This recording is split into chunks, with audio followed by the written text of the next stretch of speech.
Good evening, folks. Thanks for coming in. I hope you're all keeping out the storms that are hitting Britain at the moment. We're all being battered the last couple of days. Hopefully it cools up soon.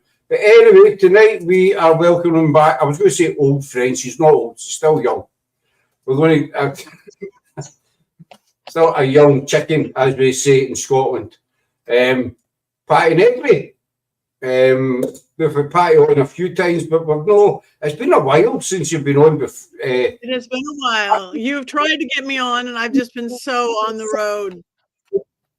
And then we were due to get you on in December, but I kind of messed up the times. I think that was my boo-boo. So I'm going to try and talk slowly because Patti and I have a sort of language barrier, you know. Yes. But we always muddle through, you know. We always will. We always will. Yes, we will. And if I just go, what? That's when you know Patti cannot understand me, because you see a confused look on her face and she'll go, what? And so we need to start again. But I'll do my very best to be understood. There's Loris's one of ours. Good evening there. So everything's all good, Patti, your end? Everything is great.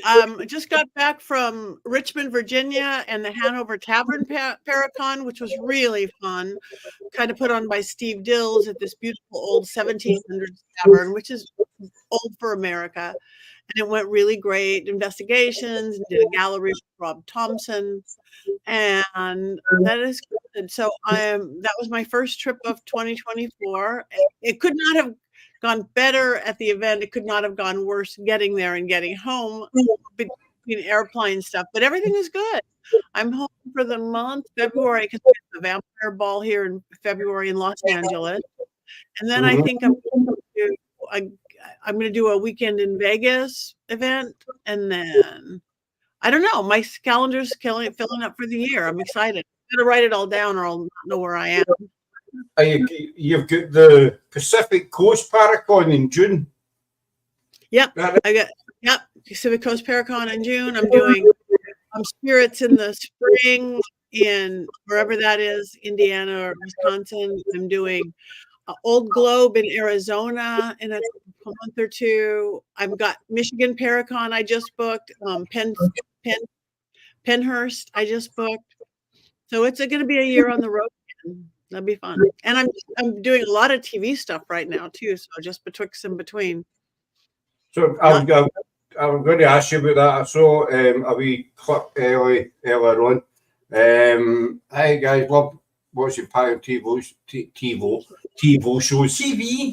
shows. Sorry, Facebook user, TV shows. She's amazing with that. She is.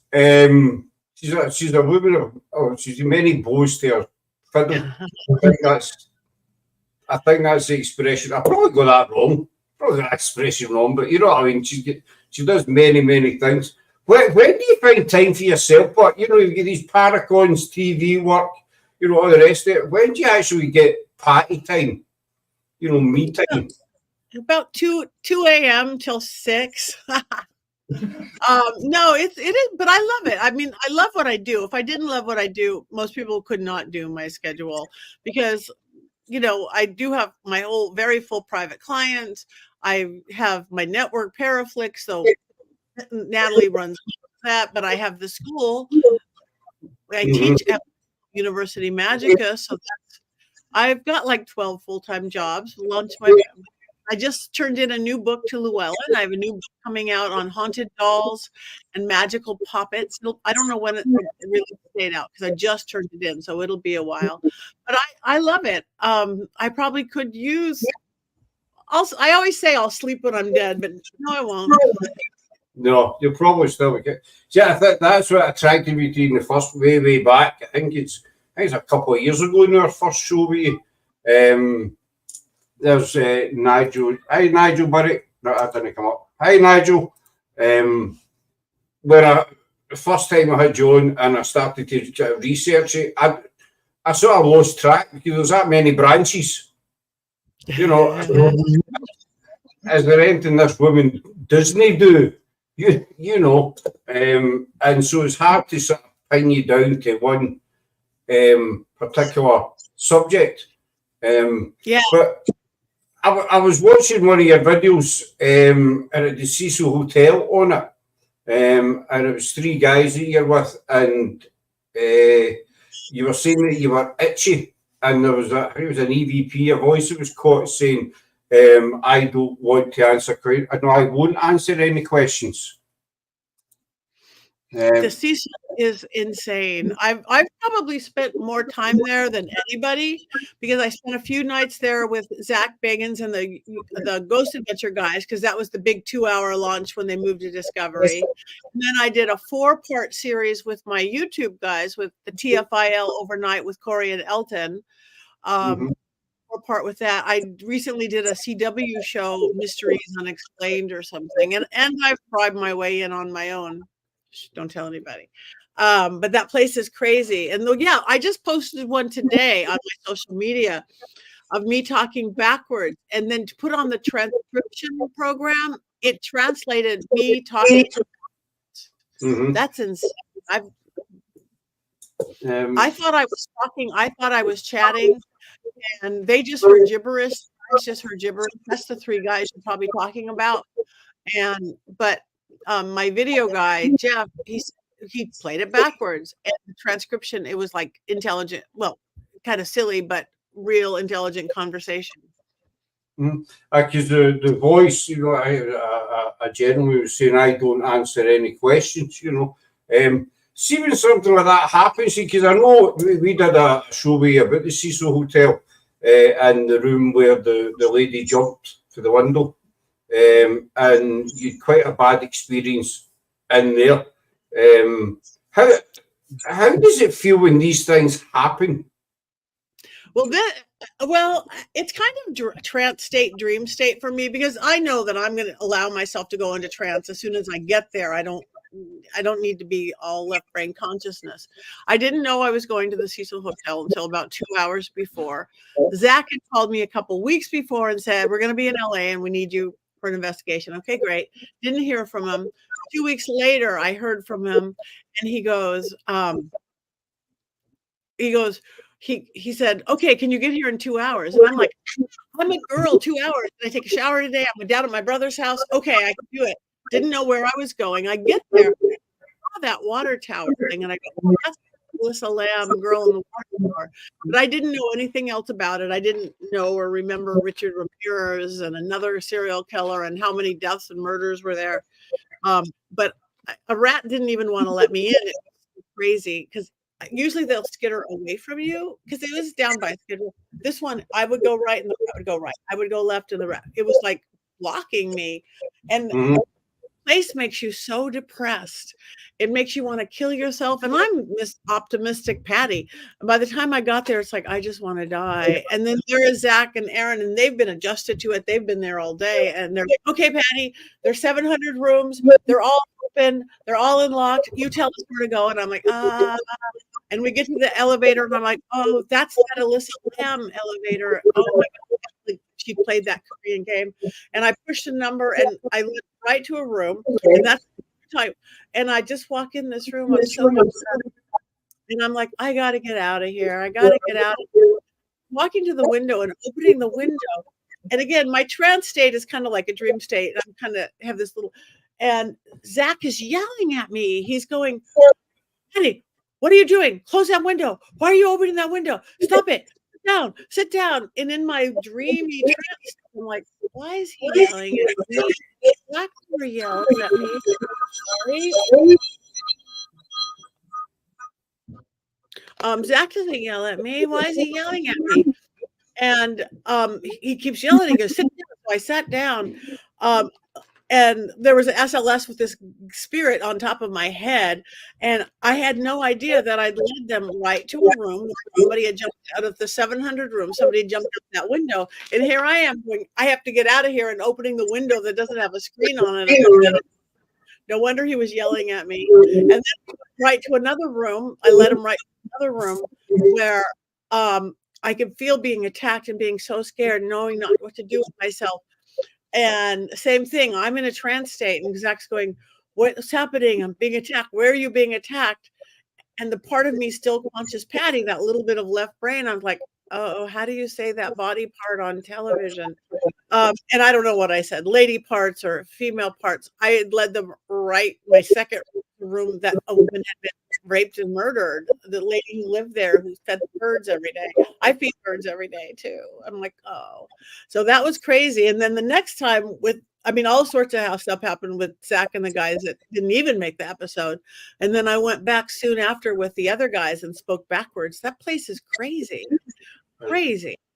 It was the word you used was lady parts. I remember Is it lady parts? Yeah, I don't know what, because I'm like, it's like talking when you're asleep. It's like it was late. It's a bizarre place, you know, and then also that woman was found in Alyssa, can't pronounce her name, Alyssa Lamb. There's been a lot of different theories on, you know, what happened to that woman.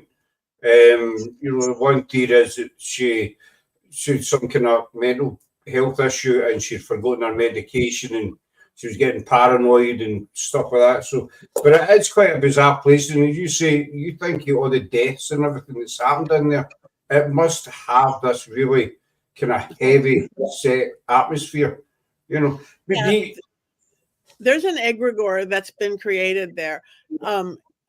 Something that's worse than the sum of all its parts, a spirit like an egregore, or something that has been created, whether demonic or not. I'm not one to use those terms a lot, but it's stronger than the sum of all its parts.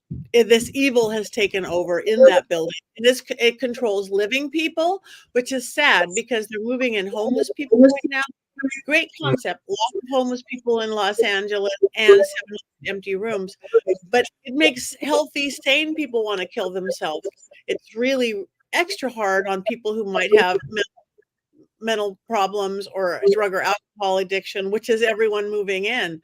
They're already starting ambulances every day. So it affects living people, and it really is holding in some dead people there. Like that one I was channeling was, they're stuck.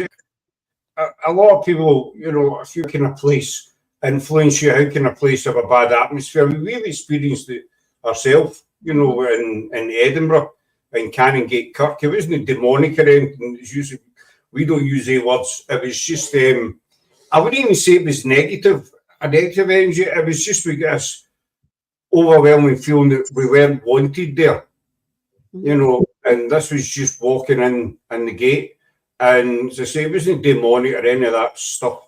It's just we felt we weren't welcome there. So Sarah, she headed back to the car. I left because Mary's Queen of Scots, her secretary is said to be buried there. So I was taking a picture of his.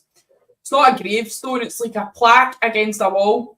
So I was taking a picture of that, and then I seen this black kind of shadow going by. I was looking at the wall, so the shadow was on the wall, and I looked behind me, and there was nobody there. So I was like, no, I'm out of here. And then I says to Scott, like, right, I'm away. And he's like, what? I was like, I'm gone. I'll get you in the car. So Sarah, she had to, but I went for a walk. Around it. It's a cut cab. I went for a walk around it, but when I came out, now I'm quite a laid back guy, as you know, as everybody knows. And it takes a lot to get me sort of angry. But when I came out of Canongate, I was absolutely furious. Nothing had happened. You know, the place was deserted. I was just myself. But I was absolutely fuming. And I couldn't explain why. But we were going up to Greyfriars after it, which is about a 10-minute drive. And the further I got away from Canongate, I was totally fine. The feeling just disappeared. But it was just one of these bizarre things. And as you say, you know, Cecil Hotel, it will affect people in very many different ways. Robbie's asking, where's the best place you've ever been? Best place can mean a lot of things. Best, like spookiest place is Cecil. Other darkest place would definitely be the Black Dahlia house, where the Black Dahlia was killed.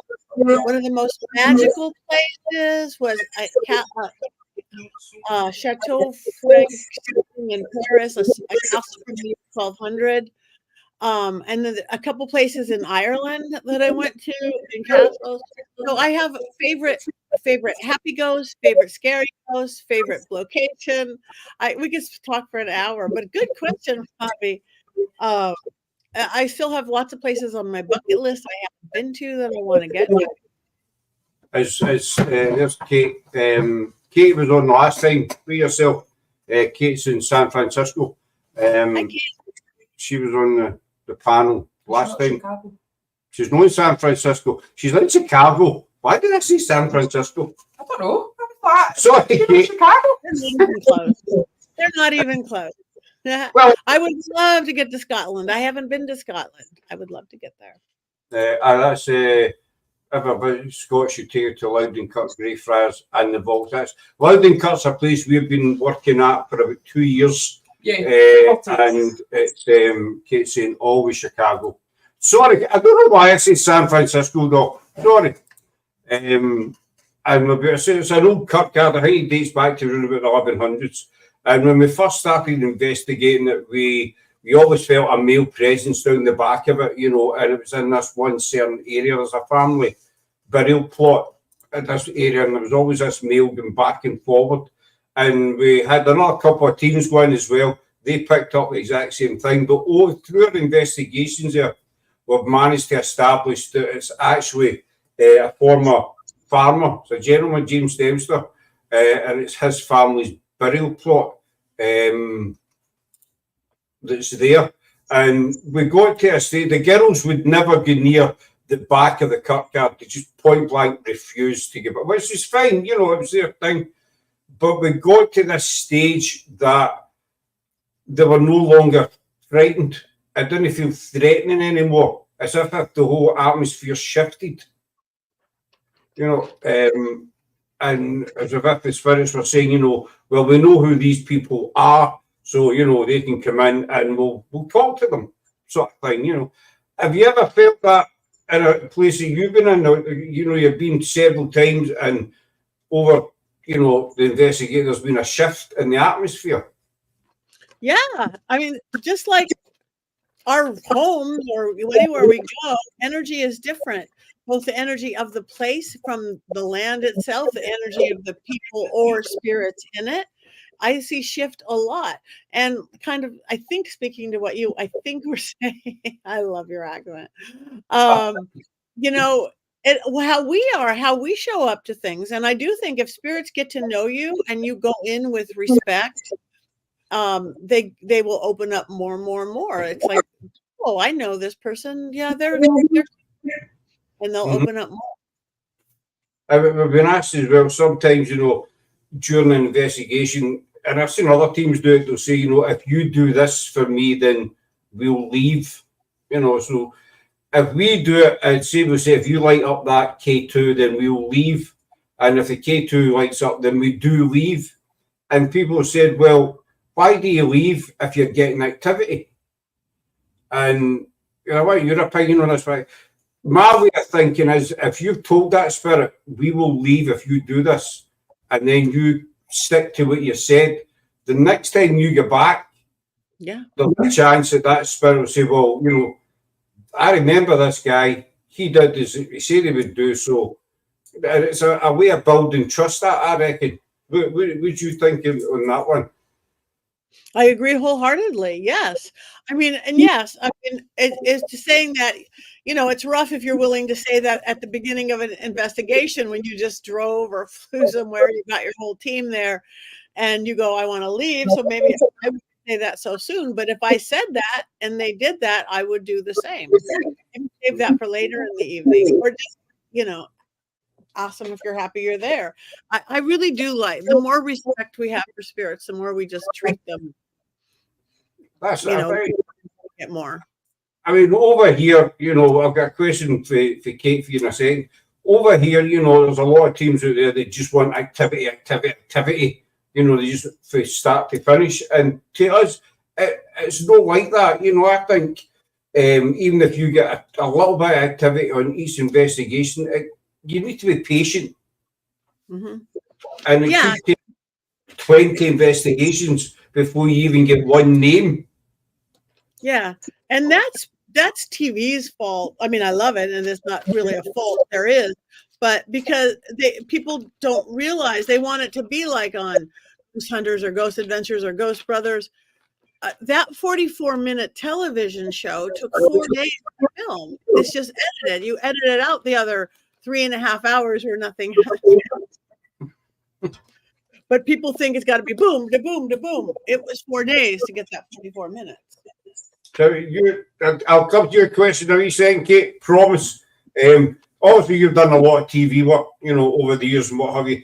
And there's a lot of ghost shows out there, and so as you say, it's activity all the time. Do you think it'd be a good idea to have a TV show or TV shows that show no activity, that show people sitting, in a house, at a location, and nothing happens? Do you think it'd be a good idea to have that? It just doesn't make for interesting TV if somebody. But I think that there does need to be a little more of what it's really like sometimes. My work with the Ghost Finders, because I've just done a couple. I'm with the Ghost Finders, which is one of them. They're in the UK too. They're on different platforms, but they are on my Paraflix platform, and they will show. It's not always about they will show like nothing came and this is it. And there, and we're going to do more and more of that.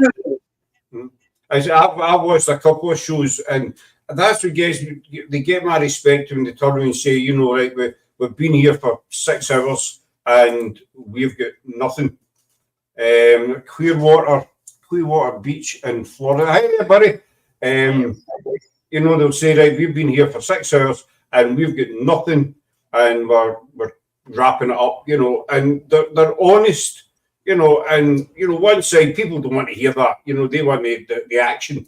But I think there's a certain percentage of people that do want to see that. They want to see the real side of the paranormal.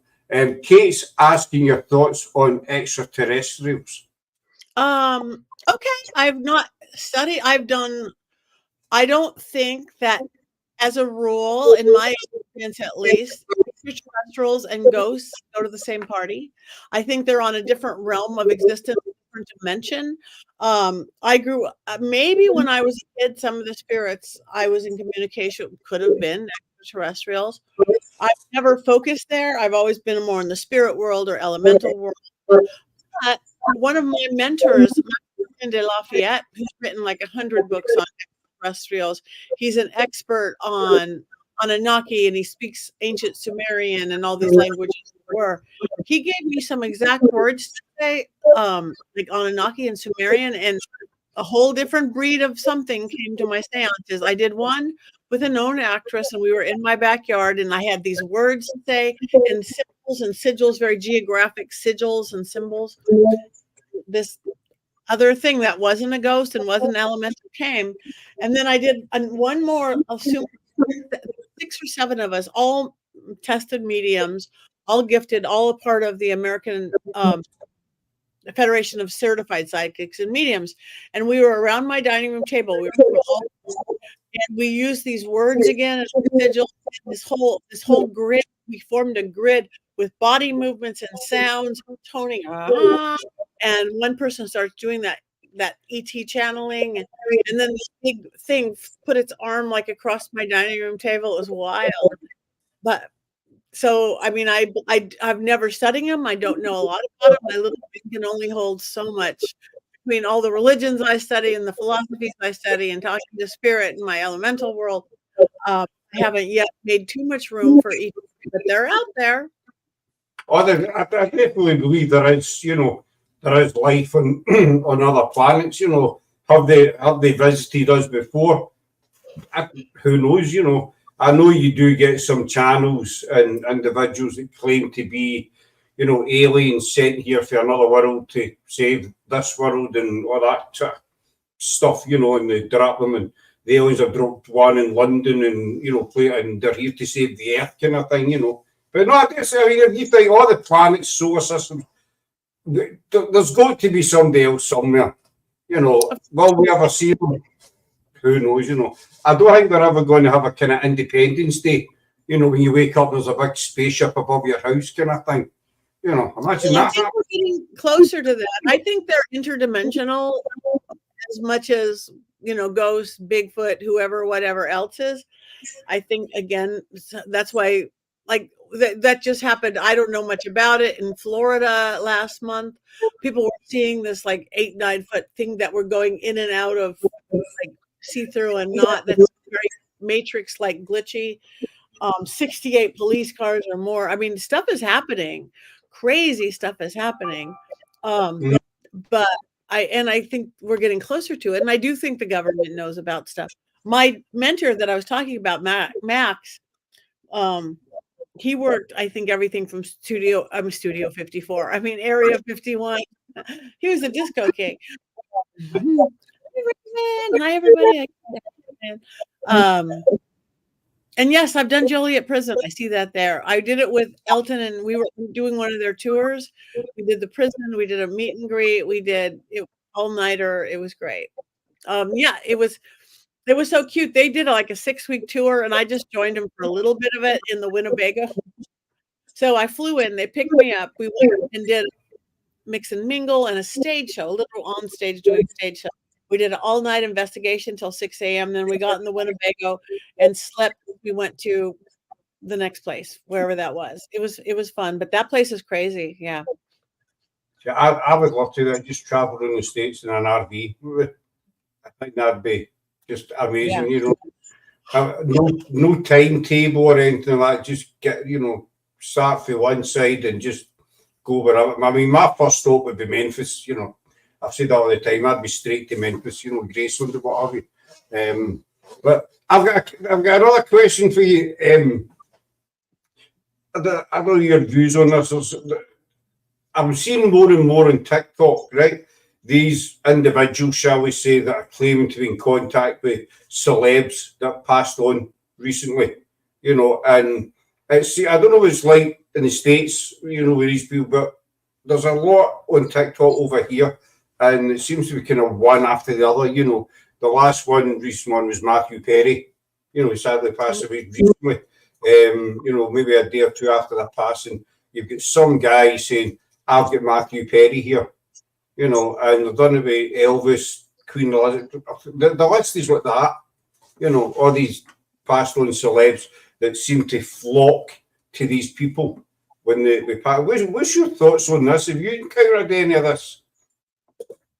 Well, 2 days is a little suspicious, because I will not contact anybody until they're passed on for 40 days. That's a transition time. It's planetary. It's from one planet from here to there. It's biblical and in religious and like Lent is 40 days. Jesus did his thing for 40 days. Moses 40 days. Noah 40 days. It's from here to there. Appropriately, you should not contact somebody until they've been dead over 40 days. They often will contact us in the first few weeks, but they'll usually go to loved ones and family members, kind of going, okay, and that's great. But then they go away after a couple of weeks or something. They're okay. I do believe I have talked to dead celebrities. The 2 days I've talked from like Michael Jackson and Prince. I had literally the death mask of Michael Jackson, but he didn't want to talk. He was so afraid of being interpreted. I did this one. He was a TV show. It was so funny. A cooking TV show. So the food was the star, but wanted to call Marilyn Monroe and Elvis and Marlon Brando and Frank Sinatra. Marilyn came and she gave us some good. Elvis would never enter the building. Marlon Brando was really mad about it. He didn't stay long. That was from the day. In the olden days, you were a TV actor or a movie actor. That never the two should cross. Now they cross. Movie people do TV because that's what TV people do movie. But he was really mad that I think we brought him on. So, I mean, big in life, big in death. I always say, if you are Bob the Quiet Banker, you're going to be Bob the Quiet Ghost. If you're some big movie star, a Matthew Perry, whoever, you're going to be big in life, or not famous like movie stars, or like mining towns, when you go to those people who gave everything to go rich and famous to go to the West or do whatever. Big personalities are big go, so they tend to be more interesting. I think it's, these, I mean, Queen Elizabeth, she passed away. I would think it was the next day. There's an individual, so I'm not going to name them, an individual saying that he had Queen Elizabeth with him. And this individual was in America. And the thing that amazed me was people actually believe it. They were believing this guy, and they thought, she was a Queen of England. And all of a sudden she's passed away, and now she's away to America to say hello to this guy in the woods, basically. And seriously, and why would Queen Elizabeth go visit? I don't know. I'm not, but I can't speak to anything I really don't know. And anything under, I would think that she would go to her family members, her beloved, or not people in another country. And then after 40 days, call her in. But I think the time and space doesn't matter. In my experience, there is no time and space on the other side of the veil. So it doesn't matter if I could be doing a seance on Zoom just like this. It's like we're around the same table. Time and space does, so in America, in England, doesn't matter. But what sounds to me is suspicious. She's busy for 40 days. So I've got two questions that I want to ask you. I've asked this to several people in other shows. Before I come with that, you did a thing with Gordon Ramsay, am I right? Yeah. Way back. I'm a big fan of Gordon Ramsay. I know, obviously, that's true. My witchy world work. I don't even know how to boil water, but I beat 100,000 people to get on MasterChef season 3. And that was after beating over 100,000 people to get on Wipeout, the world's hardest obstacle course, to prove that we can get rid of ailments and health. I was told when I was 30 I would be dead by the time I was 50, and I'm like, no.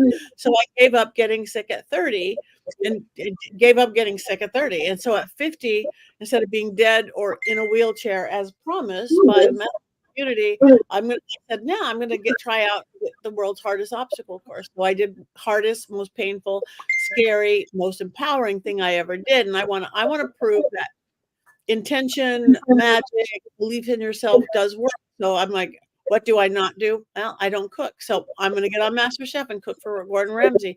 And I did. Took a month of audition. And then I said, okay, if anybody thinks it's a fluke, and again, I don't know how to cook. So I beat 100,000 cooks to get on MasterChef. Probably the odds were billions to 1. And then I said, I want to prove that magic and intention and self-belief work, that we can do anything we believe we can. I have absolutely no talent for, like, America's Got Talent, Britain's Got Talent. Everybody has a Got Talent show. I'm going to get on that show. So next thing I know, I'm rolling on the floor, making a complete fool of myself with Howie Mandel psychically reading his on America's Got Talent.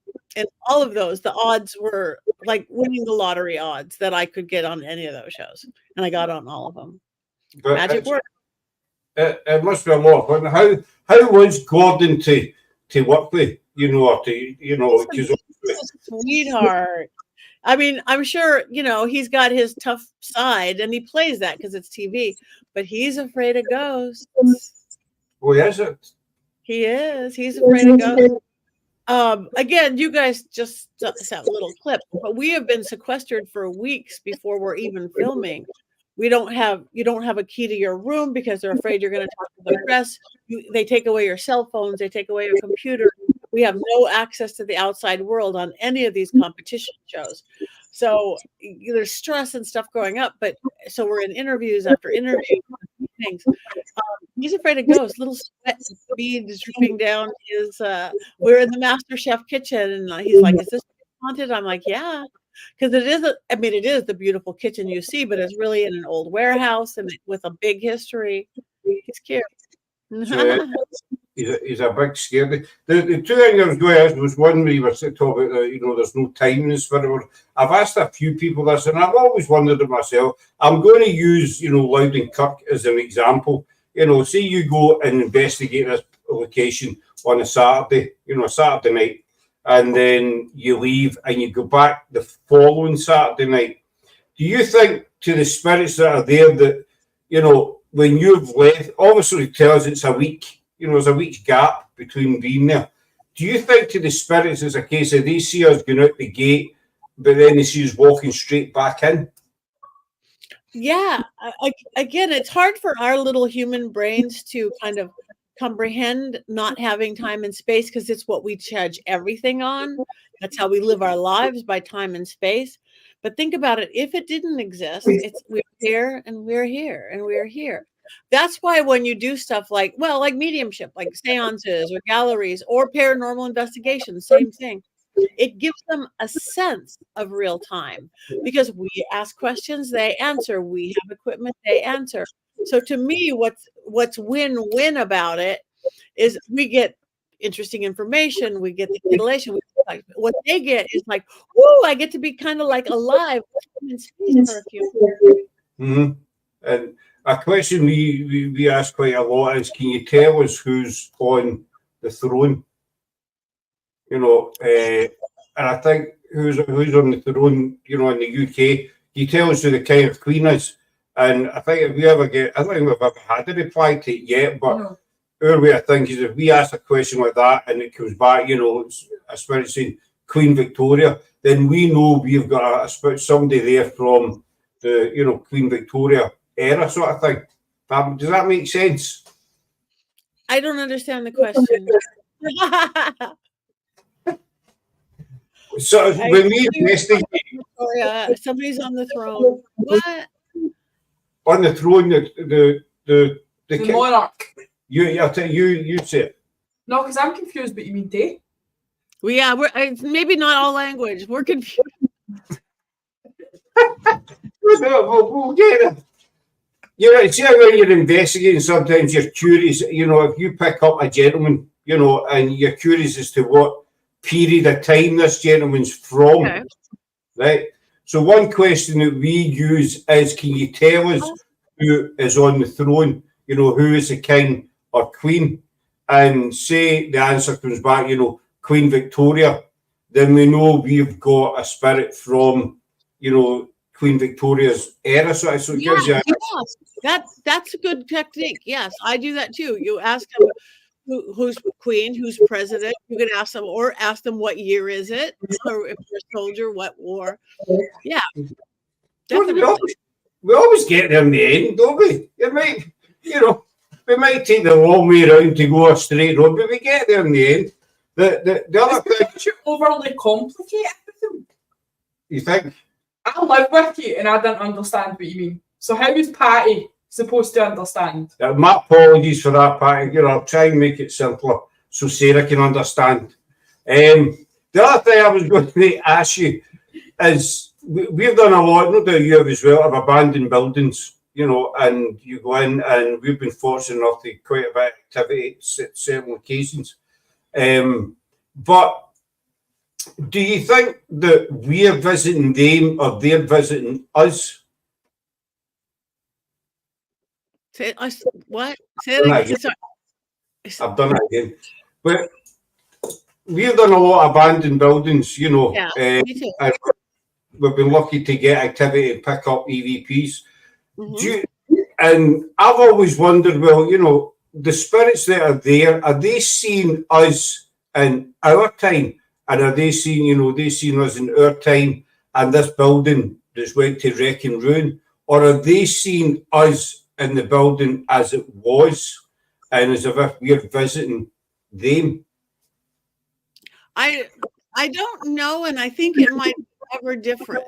But I mean, the way I could take a space and time, like old-fashioned ghosts, like we're looking back hundreds of years, they might be so I think they're seeing us in real time and how we dress now and things. Like sometimes if you have a fancy flinking REM pod or K2 meter, I think sometimes old-fashioned spirits are afraid of that.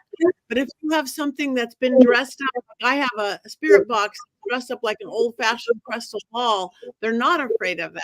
I just got a K2 meter this weekend that looks like an old-fashioned candle, but it lights up as the spirit touches it. They're less afraid of that. So I think they are seeing how we look, how we talk in our equipment, if that answers your question. Yeah. Laura's saying, I get it. So you ask a spirit who's in the throne, the reply Queen Victoria indicates her from Victorian times, but surely it also implies that spirit remembers. I think spirit does remember. You know. I think they completely remember, yeah. I've always said that the only difference between spirit and us is the body. You know, they don't have a physical body. They don't have a meat suit. We have a meat suit. They don't have a meat suit. I think Kate's having a wee dig at me. I totally understand how you feel, Patti. Glaswegians can be hard to navigate. It does feel like another language sometimes. Well, it does though. I've lived with you 10 years and I still sometimes you'll talk and I'm like, what? Like, yeah. I don't know. But I understand this is what confuses me, Patti. I understand every word I say. You know. Well, you're going to understand. People do say that Glaswegian is a language or to, you know, all its own. There's Pam Harris saying hello. Hi, Pam. But the other thing I wanted to ask you about was, I could never say this lady's second name, so if I get it wrong, I do apologise. Ellen DeGeneres. Mm-hmm. You were on that show with another lady. I think her name was Lily. Well, I was like two generations on Ellen. Lily was on Ellen. I love Lily Singh. She's beautiful spirit, comedian, talk show host, the first woman talk show host US. And I had done her show. So she brought clips of me doing her show to Ellen. So I was like, you know, second generation on Ellen, which was great. I was because the lady say, you know, that some of the stuff that the lady was saying, you were spot on. I don't know if you can talk about it or not. If it was an investigation you were doing with this lady, but it did seem really interesting. I know a lot of people put, you know, mediumship down. There's a lot of doubters out there, you know, and honestly, I do doubt some that you see, because there are some that are just, you know, totally fair, and you can tell a mile away. I know there are different methods of getting information from people, maybe, but the stuff I watched of yours, it's all genuine. You can tell by your facial expressions, if that makes sense. I always think you can tell if somebody's faking, because you cannot. I always say you can't fake your face. No, you can't. And a lot of people tell me that if I go into trance state, my face does very completely change. Sometimes my eyes change. I will, if I'm channeling, like trance channeling, take on facial structures, a little bit muscular structures, or not. But yeah, I'm not good enough to fake things. Some of them are really, really bad. The thing, they make millions of pounds or millions of dollars, whatever, through doing this, you know, and people literally throw money at them, and you think to yourself, why he's listening to this person that's so obviously, you know, they're no real, they're at it. Because people want hope. People want to know they're going to be okay on the other side, so they'll suspend sometimes reality and things. It's sad because it's taking advantage of people who are vulnerable. But I think it's especially if you've just lost a loved one, you know, mother, father, whoever, you're desperate for that wee sign or whatever that they're still about, you know, and so you will go and listen to, you know, somebody say, well, your dad's still here and he's wearing a wedding ring, you know, and because he was married to your mum. Why, he was married to my mum, you know. He loved your mum. Yes, he did love her. And that's it. That's all the proof that they need. And that, you know, well, that'll be £500, please. And they're away out the door. And it's absolutely, I think it's disgusting. Have you ever had anybody follow you home? Obviously, I mean, what you've done, investigations, locations, you know, that. Have you ever had somebody Living people or spirits? Spirit. I don't mean a house guest. No, I'm really careful about shutting down after an investigation. Saying you stay here, I go, is shutting down my gifts and everything. I'm the queen of the on-off switch. I just go to mundane really fast, and they can't. I close off that portal in the back of the head, and they can't be in me. I have had I had one bad experience. I hadn't set things up correctly, and I had a spirit. I was getting ready to do a thing on the Black Dahlia murder. I had a crime meet seance, and I had like a very famous female reporter here. And my then producer and I had not set up all of our wards correctly. And the Black Dahlia killer came in and hit me so hard to the back of my chair that I heard this crack, crack, crack, and I'm falling to the floor. I literally thought he had broke my ribs. But he almost did. He ripped all the cartilage off my ribs just because I dropped the ball. I didn't set up my wards and protections correctly. You know, and we have all been my horror stories of people bursting into flames at Marilyn Manson.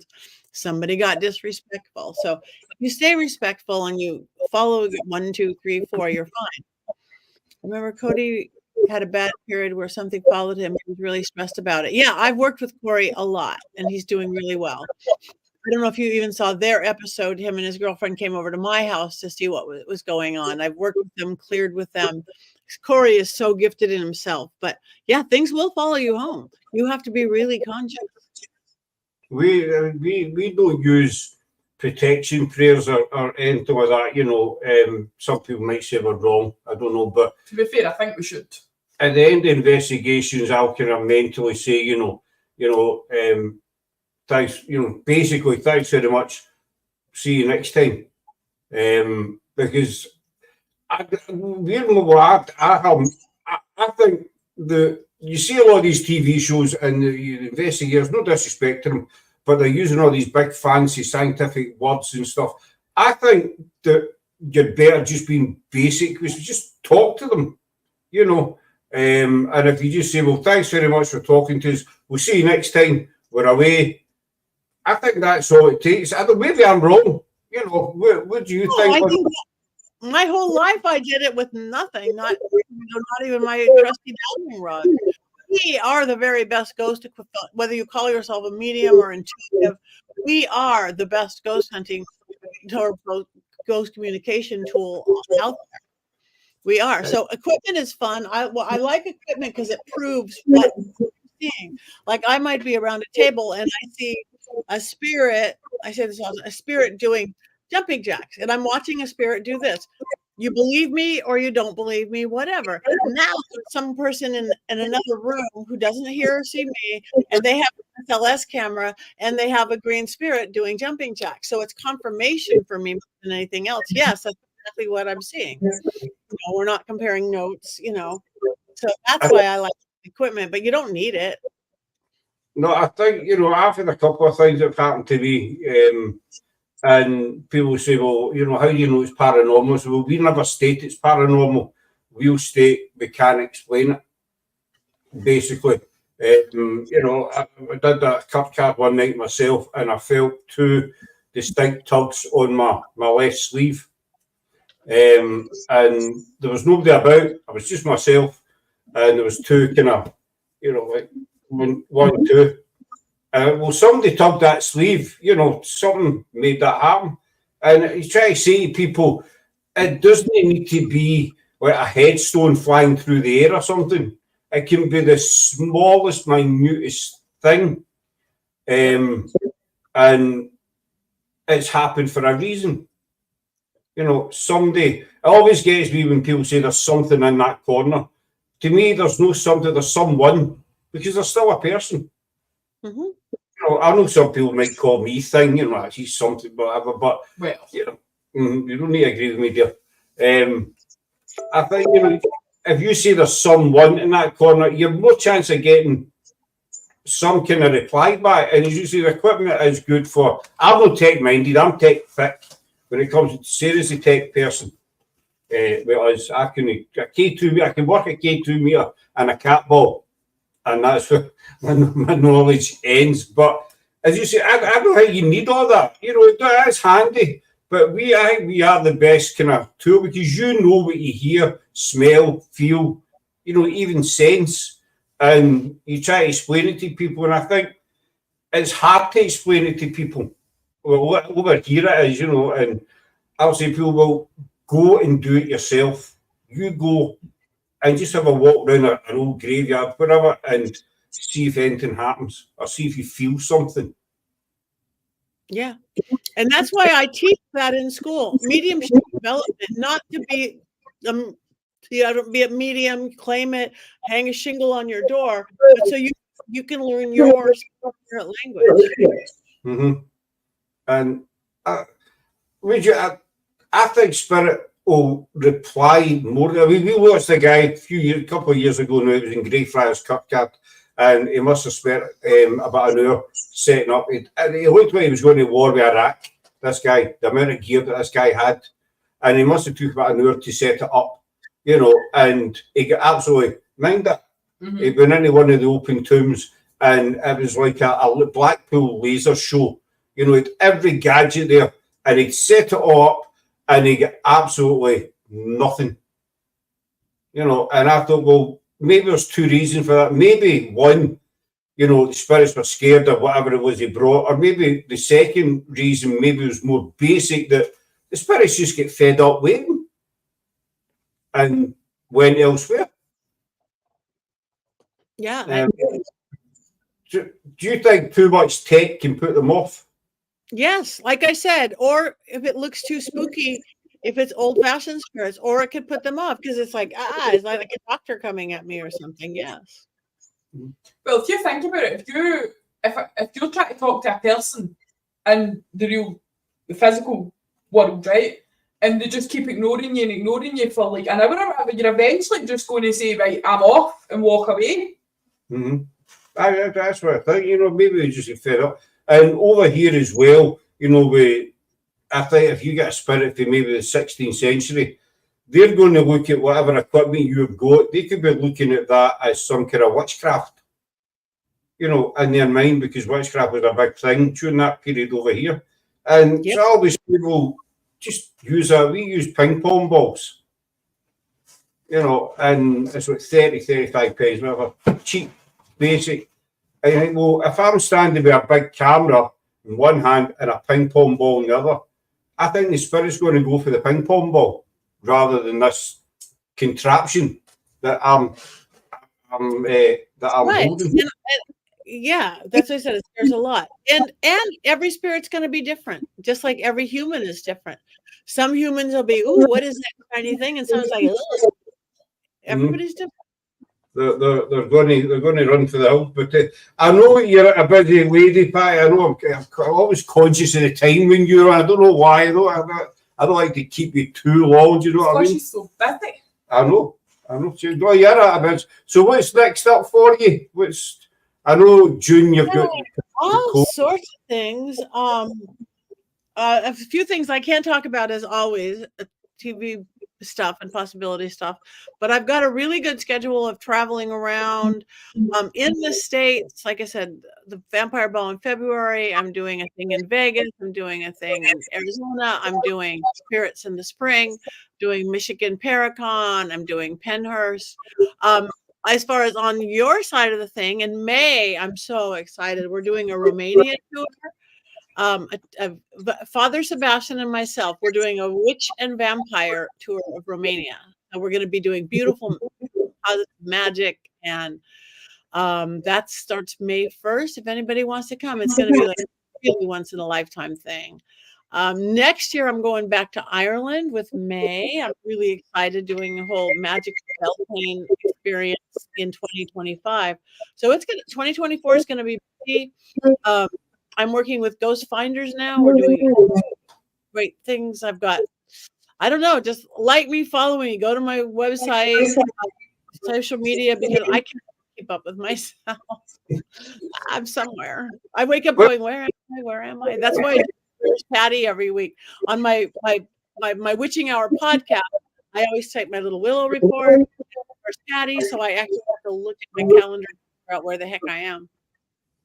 Sometimes I remember it was last year, the year before, just before we wind up, Sarah and I were in Tesco, which is a superstar, big department store here, and you mailed me to say I'm in the studio. Where are you? And this was about 3 o'clock or something in the afternoon for us, 3, 4 o'clock, and we were shopping. And I says to Sarah, Patty's just mailed me asking where we are. In the studio. So I thought maybe I'd forgotten about a show or something. So I checked the diary and I mailed you back saying, Pat, you're a month early. You were too early. You know, like I said, I don't always know where I am. But that day, I thought it was really funny that day. And I started, have I forgotten a show with Patty? Patty's a month early, you know. And so it's good to be early. It's better than being a month late, right? But that's true. That's true. But we'll wind it up there, folks. As you see, Patty is a very. One last question: when does your husband ever see you? Not very often. I try to spend when I'm in town a few minutes with him somewhere, even if we have coffee together or maybe dinner, or when I finish work about 10 p.m., 11 p.m. spend a few minutes like in front of the television. But we just have quality time, not quantity time. That. How's your brother? Everything all right? Okay, I'm going to go see him today. Actually, later today, I've got a few more things to do. I'm taking up my mediumship class this evening, and then I'm going to go see him tonight after that. Good. Give him our regards, please. Though. Hope everything's going okay. But I'll keep you just 2 wee seconds after we come off. So that's us for tonight, folks. A big thank you to the lady over there. It was always a pleasure to have her on. It was just a quick catch up tonight because we've not seen her for thank you. Long time. I love being on with you guys. Thank you so very, very much. You're always a pleasure to have on. But we'll wind up there, folks. That's us for it. We're back Friday on Rosie Cardy's show on the Ghoul Gang. So 8 o'clock, you can see us over on Rosie Cardy's show on the Ghoul Gang. But thanks again to Patty, and thanks to everybody for watching, and enjoy the rest of your week, and stay safe of these blooming storms. See you after, folks. Bye. Bye. Bye, Scott. Bye, Sarah.